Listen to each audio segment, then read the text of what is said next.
而家嘅節目係奇妙的救恩，歡迎你哋收聽。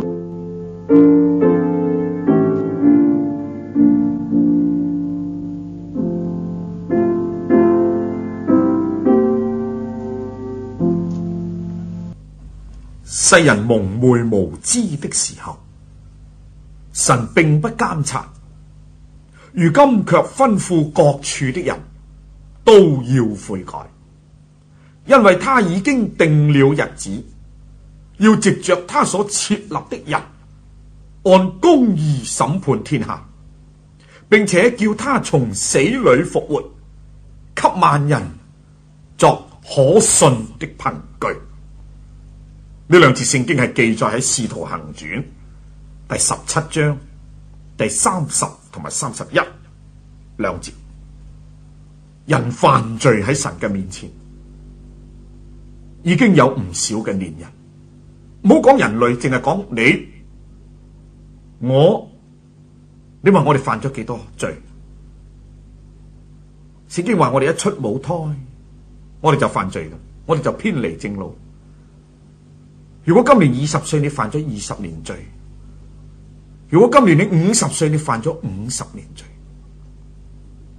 但係奇怪，你雖然犯咗幾十年嘅罪，大罪小罪污穢嘅罪，乜嘢嘅罪，粗罪幼細嘅罪，斯文嘅罪，你都犯齊，但係今日你仍然能夠存留喺樹，呢個係奇蹟。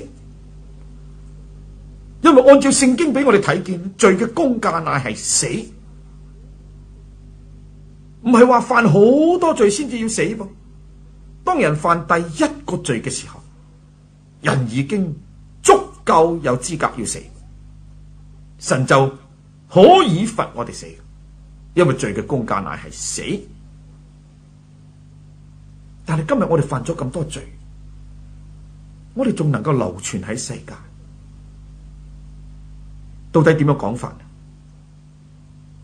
好顯明俾我哋睇見，神寬容，神忍耐，神等候，神存着嗰個慈愛嘅心，仍然流傳你嘅生命喺世界，係望你悔改。睇下神忍耐咗你幾耐，神寬容咗你幾多年，神等候咗幾多年叫你悔改。我相信呢一次你唔係第一次聽耶穌，你唔係第一次你聽呢個福音，你聽咗好多次。有人藉着福音廣播電台俾你聽到，有人藉着單張，有人藉着講道傳道嘅人，有人藉着書籍等等，你總會接觸過啲信耶穌嘅人，你總會呢聽過福音，但你有冇悔改到呢？你有冇呢離開罪惡接納耶穌做救主呢？你仍然係咁樣犯罪，你以為我哋嘅神就係咁樣由你落去咩？冇錯，我承認我嘅神係滿有愛心嘅神。聖經多次話佢唔輕易發怒，佢有憐憫，真嘅。我哋嘅神就係咁好嘅神，冇嘢嘅，都係因為神愛你，唔捨得你滅亡。神嘅心係唔願意有一個人沉淪，乃願人人都悔改，呢個係神嘅心。神唔捨得你，就算好似你咁壞嘅都好咧，神都唔捨得你滅亡。神希望你悔改而得救，呢個係神嘅心。所以我哋唔好誤會咗，以為神嘅心好黑心嘅，好想人滅亡嘅，唔係，呢個係人嘅心。神嘅心係充滿慈愛，佢自己講，佢唔願意有一個人沉淪，佢願人人都悔改，甚至佢指住自己嘅永生起誓，佢唔歡喜惡人滅亡，佢歡喜佢哋轉回而得生。所以神呼召人轉回吧，轉回吧，離開惡道，好何必死亡？何必死亡？呢個就係神嘅心。朋友，你有冇現在聽到神呼召你，叫你轉回，唔好死亡？以往神都寬容咗你咯，神好似唔監察你一樣，但係神知道，神嘅眼遍察全地，陰間同埋滅亡都喺佢嘅眼中，何況我哋嘅心？我哋所做嘅一切，所想所行所講，佢完全知道。但佢今日仍然流傳你嘅生命，你有冇為着神仍然流傳你嘅生命而覺得神嘅愛喺你身上？但我話俾你聽噃，你唔好將神俾你嘅恩典嚟到當做放縱情慾嘅機會。你唔好以為咧神咁樣寬容你一次，寬容你5年，寬容你10年，必定寬容你20年、30年，未必㗎噃。好多人死亡就係因為佢哋唔肯悔改。倘若你唔肯悔改，你也要如此滅亡。神今日寬容你，係望你悔改，一直至到今日如今呢個時候，神流傳你嘅生命，仍然係望你悔改。我希望你醒過嚟，我希望你嘅眼睇到呢個好緊要嘅關頭，係你悔改嘅關頭。而且啊，聖經話，因為神已經定咗一個日子噶咯，已經定咗噶咯。嗰個日子係乜嘢？係審判嘅日子。聖經話要藉着佢所設立嘅人，即係主耶穌。因為將來主耶穌要做審判嘅王、審判嘅官。佢今日係做救主，但係有一日佢要做審判嘅官，要藉着佢係神所設立嘅，按公義審判天下。神嘅兒子係按公義嚟到審判天下。神已經預備咗個日噶咯。又預備審判嘅人，即係神嘅兒子耶穌，即係今日我哋嘅救主噶咯。佢有日要審判，審判就係將你今日所行所想、口中嘅言語、心裏邊嘅意念、日常嘅生活，在暗中所做，在明處所為，有人見冇人知都好，一切嘅事，連口中所出嘅閒話，聖經話當審判嘅日子都要一句一句供出嚟。神要按照你所行嘅或善或惡受報應。所以嗰個日子唔會好長，我哋讀聖經嘅人，我哋知道好近噶咯。你悔改就應該趁如今，你唔好等聽日噃，因為我唔知道今晚你嘅生命仲可唔可以過得聽日。當然我希望你過得聽日，再過耐啲，但係唔一定。生命唔係在你嘅手中，生命都唔係在醫生嘅手中，生命係在神嘅手中。傳道書8章8節，聖經點話？冇人有權柄掌管生命，將生命留住；都冇人有權柄掌管死權。呢場爭戰無人能免嘛。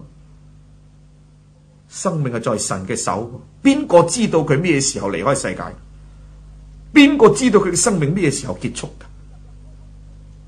當生命一離開你嘅時候，你豈唔係失去得救嘅機會咩？你咪冇機會再悔改。咁你將要悲悲慘慘入到地獄裏邊，你要永遠喺地獄裏邊受苦，直到永遠。朋友何必咁？何必唔趁着現今有機會，神仲俾你有恩典嘅時候，你悔改？神俾人有悔改嘅機會，因為人喺世界幾十年，神知道人嘅生命不長。神特別俾多人好多機會悔改。如果神要究察罪孽啊，有邊個能夠企立得住？但感謝神，神有赦免嘅恩典，要叫人敬畏呢位真神。呢啲喺詩篇130篇第3、第4節所講嘅。所以你要趁住呢個機會悔改，因為神已經定咗一個日子，藉着佢嘅仔耶穌嚟到做審判，按公義審判。現今你應該呢嚟到呢靠賴佢得生。呢位審判嘅主，佢係藉着死而復活，咁樣嚟到做萬人得救可信嘅憑據。點解我哋要信靠呢位主耶穌？點解我哋知道佢係真實嘅，係我哋嘅救主呢？佢為我哋降世，為我哋死，最緊要佢係為我哋復活。如果主耶穌唔復活嘅話呢，你以為主耶穌不能救你，不能救我？耶穌係復活嘅主，佢從死中復活。聖經話成為可信嘅憑據。你要信耶穌係救主咩？你一定睇到佢從死裏復活，嗰個就係耶穌嘅，嗰位就係救主。世界上有好多宗教，有邊一個係從死裏復活嘅？呢啲都係死嘅宗教，但係耶穌係活嘅，因為佢從死中復活，佢係我哋嘅救主。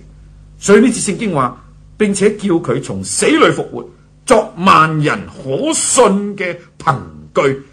耶穌復活係我哋信耶穌嘅憑據嚟，係證明佢係神嘅兒子，係一個憑據嚟。可憐今日好多人唔信耶穌復活，唔怪得佢哋冇辦法得着復活嘅生命，佢哋冇辦法得着重生，佢哋仍然在痛苦之中。現在係你悔改嘅時候，審判正係喺你嘅前邊。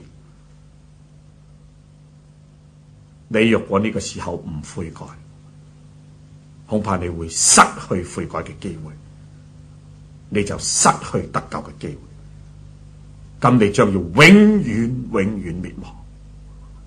朋友，把握住現在，當聖靈喺你嘅心做工嘅時候，現在接納耶穌做你嘅救主。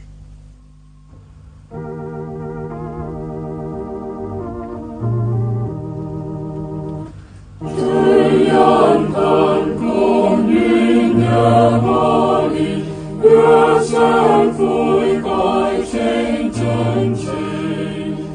耶穌降後現在救你，滿心因此要救你。主能救你，主能救你，主肯救你。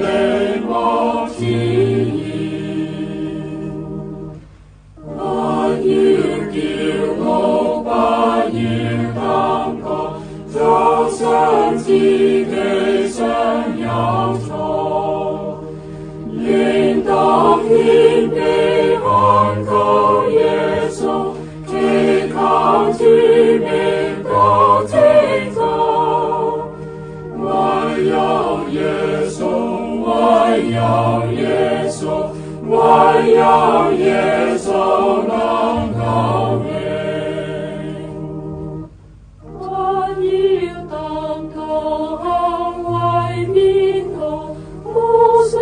自己能自保，只要先願一切罪惡，主的寶血能洗淨。